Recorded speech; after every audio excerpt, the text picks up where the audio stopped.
Porter, obviously a special night tomorrow night. Just what are your memories of Buddy and watching that team?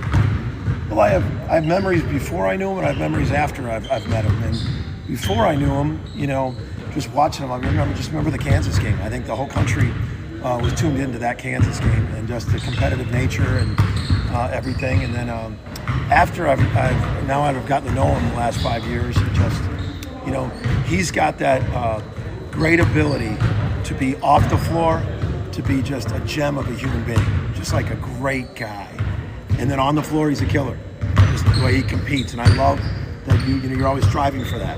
My character off the floor, like great guy, competitive deluxe.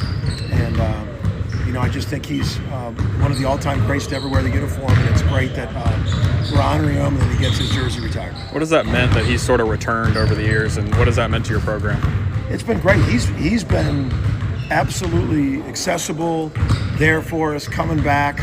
I love when he plays with the guys, but he's, I remember when we went to Atlantis 2 years ago, and after we won, he was texting me. He was so proud that we won it there, and everywhere we went, anybody that had anything Oklahoma on in the Bahamas was yelling out, "Buddy Hield." So really, really cool, and it's gonna be a special night for him.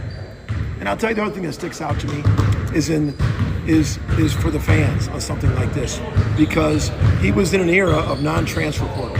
He was in an era where the fan base could resonate with guys. He was here 4 years.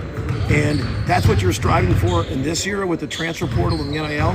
It's just so much harder to retain guys. And that's what I think it's awesome for the fans, because they're going to recognize all those guys' names because they were there 4 years. And I think that's a symbolic too. And I think that's really going to be a neat thing for the fans to resonate with that team. Have you seen physics like Buddy Hield's example whenever you're trying to recruit kids about the importance of staying in one spot or at least growing and not just assuming, you can go to the league, after 1 year? Have you seen at least people growing from that? It's just a different era. You're trying, that, but at the end of the day, when you can go into the portal, that's why we have to change the rules. You have to change the rules, and I'm like a lot of my colleagues on this. I'm okay with transfer once. You make a mistake, there's a coaching change, he leaves, or whatever situation. Maybe they bring in somebody once, but to be able to do it every single year isn't good for the kid, good for the programs. So as much as you try to use guys as an example, look what you said. The reality is they can go into the portal every year and the NIL money. So it's yes, you can use an example, but the reality is different. It seems 14 minutes for Kai on Wednesday. What's it been like trying to keep him locked in, engaged? It's been enough. There's two teams with that enormous size that would have been bad matchups for us, and it's Florida and Tennessee. So we went into that talking to Kai with that. There were some things he did really well, with that. And just to try to keep him, you need him to get a lot of reps, so he's a lot of times in the scout team. But I thought he had a good week. We knew the Tennessee, we might play two bigs.